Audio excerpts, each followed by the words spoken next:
Ministre, bonsoir. Bonsoir. Nous sommes donc à quelques jours, disons, du démarrage du mois de Ramadan. C'est une période de forte demande sur certaines denrées. Première condition pour éviter une flambée des prix, sans doute, la disponibilité des denrées. Alors, est-ce que vous avez fait l'état des stocks disponibles? Est-ce que le marché est correctement approvisionné? Aujourd'hui, nous suivons pratiquement au quotidien l'état d'approvisionnement de nos marchés.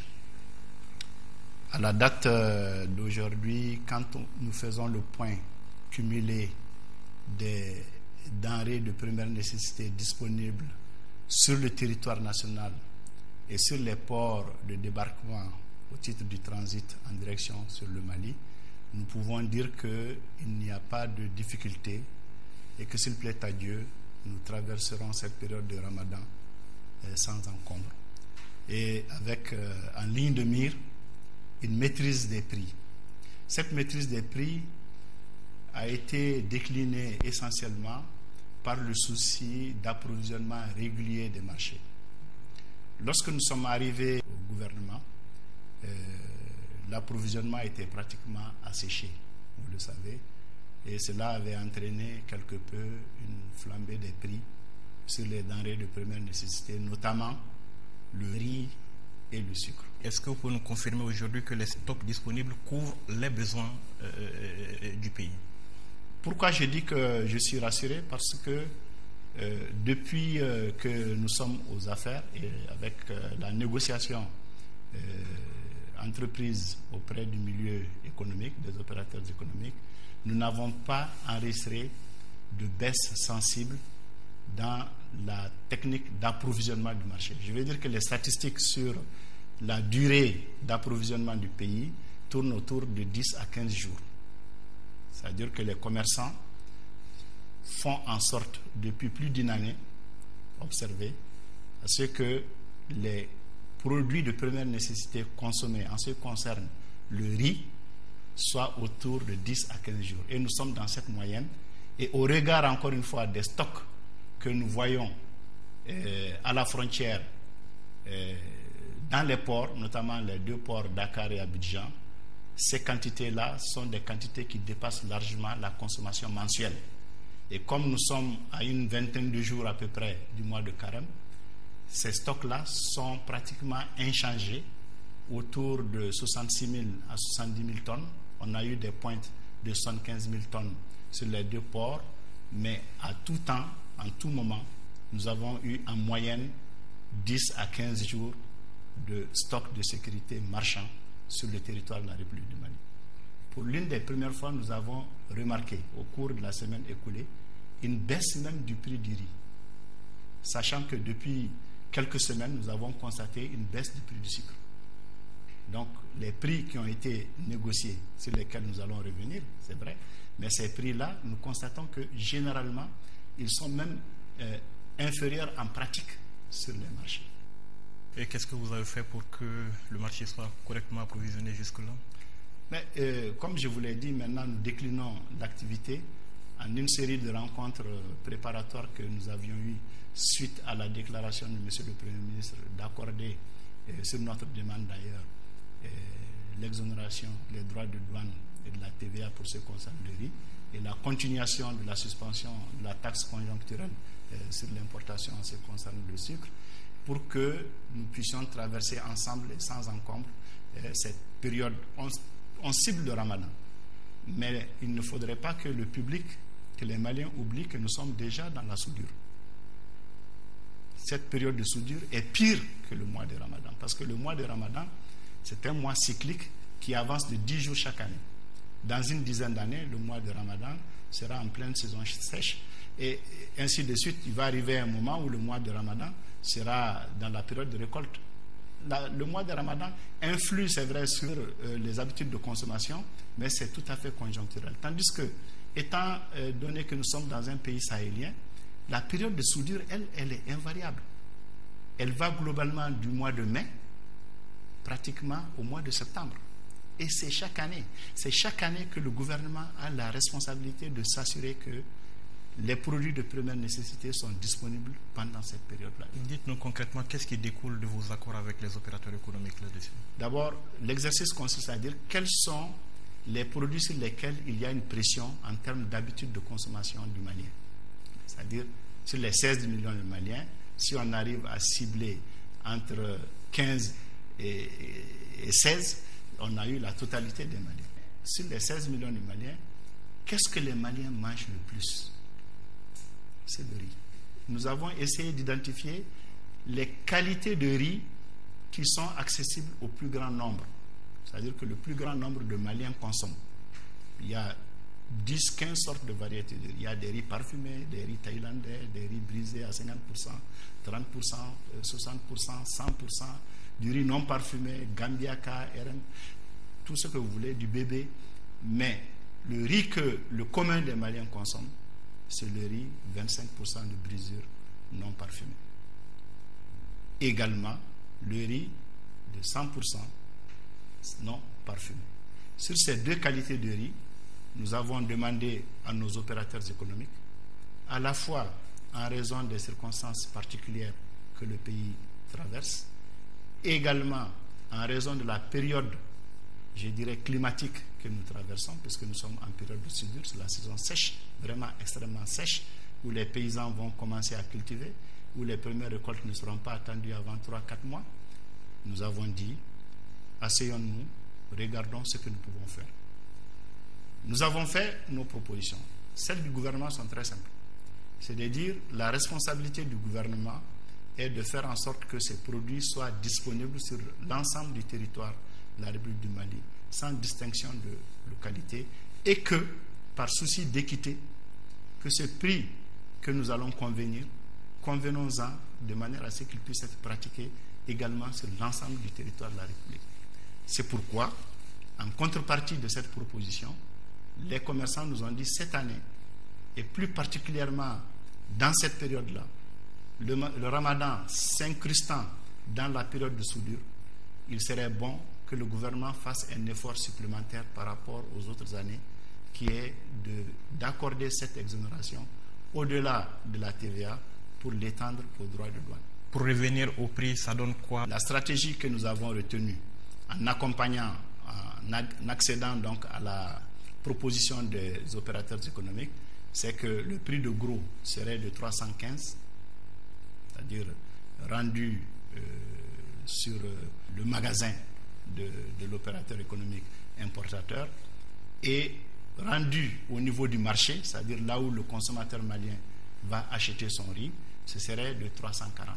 Donc il y a une petite marge de 25 qui serait appliquée entre le prix du grossiste et le prix du détaillant, de manière à ce qu'ils puissent tous dégager une marge, parce que c'est quand même une activité économique. Il ne faut pas aussi tuer la poule aux œufs d'or, puisque l'État s'est désengagé de cette activité d'importation et de distribution. Il faudrait que nos opérateurs économiques puissent aussi, en tant que chefs d'entreprise, mener leurs activités en tenant compte, c'est vrai, de la situation actuelle, mais qu'il faut qu'ils puissent dégager une marge qui leur permette de refinancer leurs activités. Et quel mécanisme est-ce que vous avez mis en place pour que cet effort colossal que l'État fait puisse être ressenti favorablement par le consommateur? Parce qu'on a un peu l'impression au marché que tout le monde fait ce qu'il veut. Non, c'est une impression. Il faut être très concret et rappeler que l'effort consenti par le gouvernement s'applique sur deux qualités de riz. Je le rappelle, c'est très important parce que dans l'esprit des gens, dès qu'on va au marché, on achète du riz, on devrait l'acheter à 340. Ce n'est pas comme ça que ça se passe. Il y a plusieurs qualités de riz et ces riz importés n'ont pas la même valeur à l'achat. Nous ne nous préoccupons pas du riz parfumé, nous ne nous préoccupons pas du riz de luxe que les opérateurs économiques importent et mettent à la disposition. Par exemple, vous allez dans un supermarché où vous avez le riz conditionné de 5 kg ou de 10 kg. Ce riz n'est pas concerné. Là, le commerçant est libre, en tant qu'importateur, de le conditionner et de le vendre comme il l'entend. Monsieur le ministre, je comprends ceci, mais quand vous allez dans les quartiers d'une boutique à une autre, le même kilo de sucre, vous le trouvez à des prix différents. Voilà. Bon, c'est là où, justement, pour nous assurer, une fois qu'on est d'accord qu'il s'agit bien du riz de 25% brisure, parce qu'il faut qu'on se comprenne là-dessus, il ne s'agit pas du riz parfumé ou du riz thaïlandais 100% parfumé, etc., etc. Il s'agit bien du riz 25% de brisure. Nous avons des équipes de la Direction nationale du commerce et de la concurrence à qui nous avons demandé l'accompagnement de l'association, des différentes associations de consommateurs. y compris d'ailleurs les syndicats, dans le cadre du Conseil national des prix. Nous avons dit que nous allons déployer des équipes de la Direction nationale du commerce et de la concurrence à l'effet de vérifier sur les marchés la réalité de l'application de ces prix-là. Et il y a une sortie par jour et par marché. Nous pouvons vous assurer que s'agissant de la qualité du riz de 25%, il se peut que certains commerçants qui ne participent pas à l'opération ne disposent pas de cette qualité. Je n'en disconviens pas. Mais s'agissant des commerçants qui distribuent cette qualité de riz de 25% de brisure ou de 100% non parfumé, ce prix de 340 est une réalité. Et mieux, je vous ai dit, non seulement nous avons les rapports de contrôle, il y a une équipe de 24 personnes dans les 6 communes, par exemple, pour ce qui concerne Bamako, et je peux vous dire que dans les 6 communes, nous avons près d'une centaine de marchés qui ont été contrôlés, où nous avons des équipes qui sont sur le terrain en train de regarder. Deuxièmement, toujours dans le souci de rapprocher le droit de regard de l'usager, du consommateur, en fait, de l'administration, nous avons mis à la disposition des usagers 2 numéros verts. Ces 2 numéros, ils sont gratuits. Et par exemple, à la date d'hier, le numéro vert qui est géré par la direction régionale du commerce et de la concurrence du district de Bamako a recensé 100 appels. 100. Il y a eu des demandes de rectification d'informations, il y a eu des demandes de précision et on nous a reporté aussi de non-respect en ce qui concerne les prix. Donc, à chaque fois que ces informations sont reportées au niveau de la direction régionale du commerce et de la concurrence, les équipes vont sur le terrain pour s'assurer que d'abord il s'agit bien de la qualité du riz concerné et qu'ensuite le prix n'aurait pas été respecté. Et là, à ce moment-là, toute la réglementation est appliquée et dans toute sa vigueur. Les mesures que vous avez prises sont donc appliquées sur le riz, le sucre, pourquoi pas le lait en poudre, l'huile, c'est d'autres denrées de grande consommation, de très forte consommation. C'est exact, mais vous savez, nous sommes dans une période difficile. Nous sommes dans une économie qui est un peu désaxée. Au Mali, il se trouve que ce sont les mêmes opérateurs économiques qui généralement font les mêmes produits. Si vous leur demandez de faire des efforts en tant que patriotes, il ne faut pas aussi tirer la corde à tel point que vous les mettez à genoux. Les produits comme la farine, l'huile, le lait par exemple, qui sont les 3 autres produits non concernés, mais qui sont les produits de première nécessité sur lesquels le gouvernement exerce un droit de veille, sont des produits que nous pensons qu'ils peuvent être simplement surveillés, contrôlés, accompagnés, mais ne pas faire l'objet de mesures d'exonération. Parce que l'exonération, c'est un sacrifice national. Nous en convenons. Ça a été dit, expliqué. Et vous avez vous-même posé la question de savoir, dans cette période de crise, à combien l'État renonce pour que la population puisse bénéficier de ce genre de mesures. Sinon, par exemple, le riz en moyenne, le prix moyen du riz sur le territoire au cours de ces 6 derniers mois, il oscille entre 450 et 500 francs CFA. Grâce à la mesure du gouvernement, nous sommes arrivés à le rendre aujourd'hui disponible à 340 francs CFA. Si vous n'êtes pas exigeant, vous avez du riz qui vous permet de respecter vos habitudes de consommation. Il en est de même pour le sucre. Le sucre sur les marchés aujourd'hui constaté, le prix est de moins de 540 francs CFA que nous avons connu. Mais non seulement sur les 2 produits, nous sommes globalement moins chers par rapport à la moitié des pays de la zone IMOA, mais également, même par rapport à ces prix administrés, enfin, avec un commun accord, nous arrivons à avoir du sucre à des prix inférieurs aux 540. Mais quand vous regardez la moyenne sur les 6 derniers mois, le prix du sucre aujourd'hui c'est 650 francs. Et nous le vendons aujourd'hui à 540 francs CFA le kilo. Donc, il y a une politique aussi de surveillance, une politique d'accompagnement des opérateurs économiques. Nous avons retenu ces 2 produits les plus sensibles, mais les droits de douane sur les autres produits continuent à être appliqués et de manière tout à fait régulière. Alors, on a remarqué cette année que vous avez un peu élargi les exonérations. Dans le passé, c'était quelques opérateurs économiques. Alors, pourquoi cette nouvelle démarche cette année? Le gouvernement de transition veut rester à égale distance de tous les opérateurs économiques qui sont sur le territoire de la République du Mali, sans distinction de race et de nationalité. Parce que quand nous parlons d'opérateurs économiques, nous parlons des personnes qui nous aident à vivre en bonne intelligence. Ils ont la responsabilité de nous importer les produits que nous consommons et l'État n'a pas à faire de choix entre un opérateur économique ou un autre. Ils payent tous les impôts de la même façon, ils ont tous leur nationalité de la même façon et ils doivent tous accéder aux services publics de la même façon.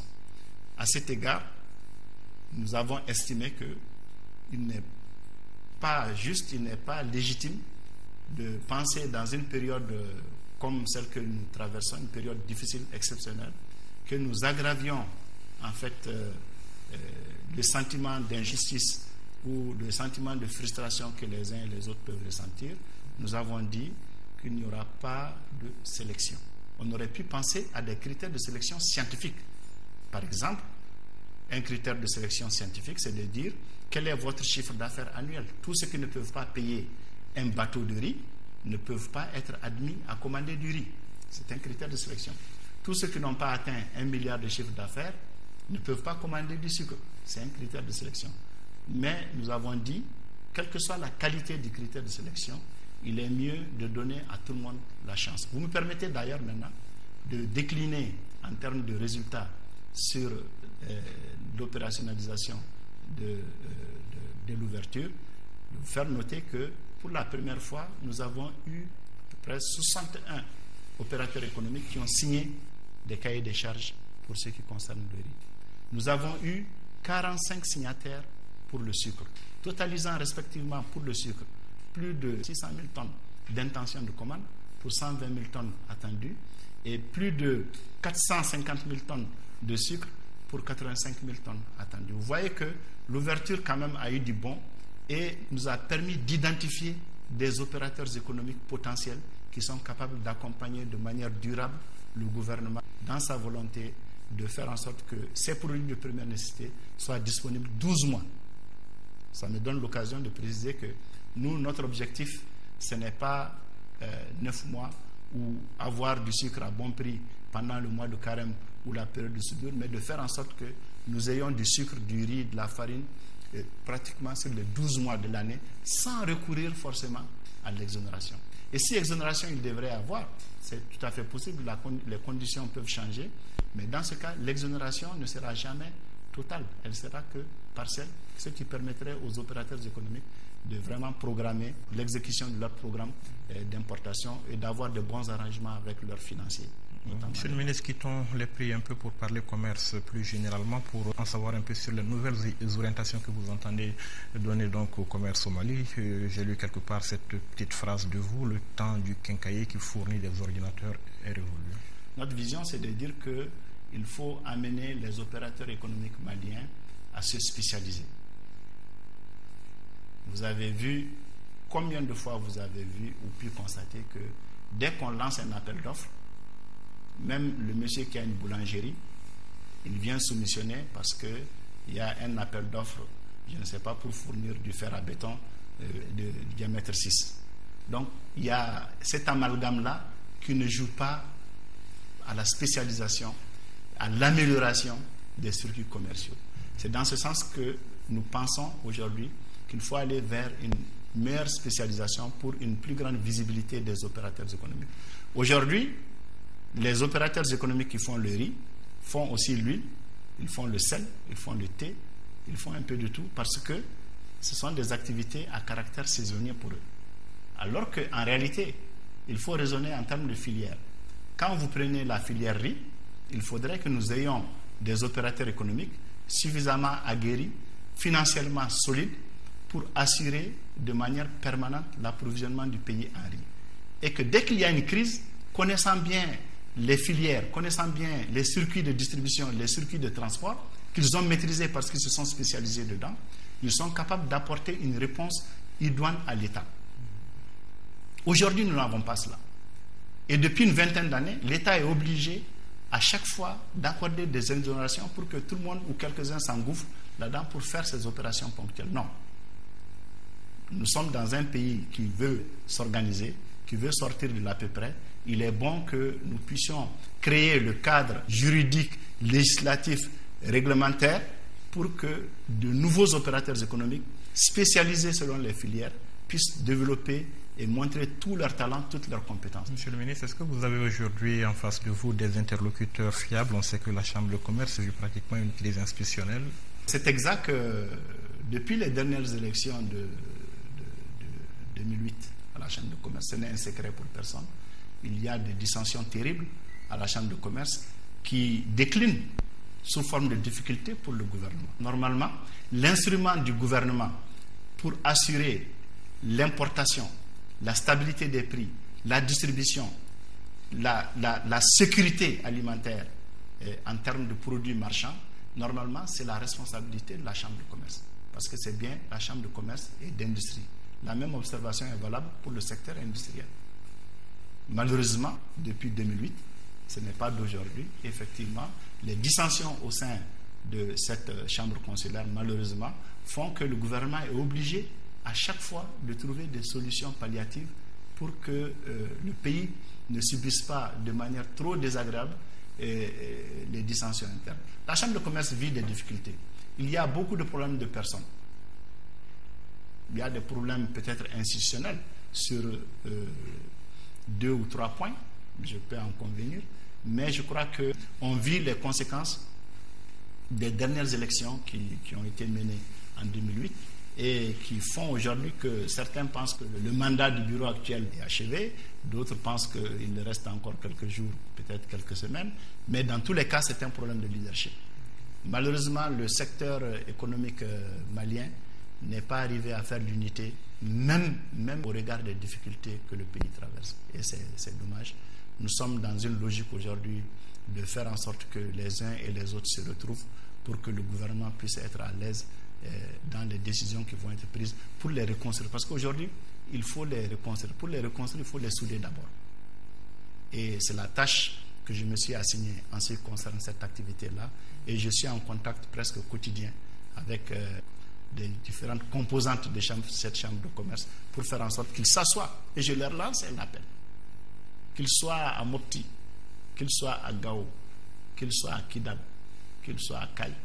Je leur lance un appel pour qu'ils m'aident à ressouder pour permettre la reconstruction. Parce que la chambre de commerce, dans tous les pays du monde, joue un rôle essentiel dans l'accompagnement de l'État en matière d'importation, de distribution et d'industrialisation. Je les appelle à jouer leur rôle, à ne pas laisser l'État reprendre cette place. Parce que si l'État reprend cette place, il sera difficile qu'on leur laisse après, parce qu'ils auront failli. Nous vous remercions d'avoir accepté de répondre à nos questions. Merci, mesdames et messieurs, d'avoir été en notre compagnie. On se retrouve la semaine prochaine, si Dieu le veut bien, en compagnie de notre invité. Bonne suite de programme.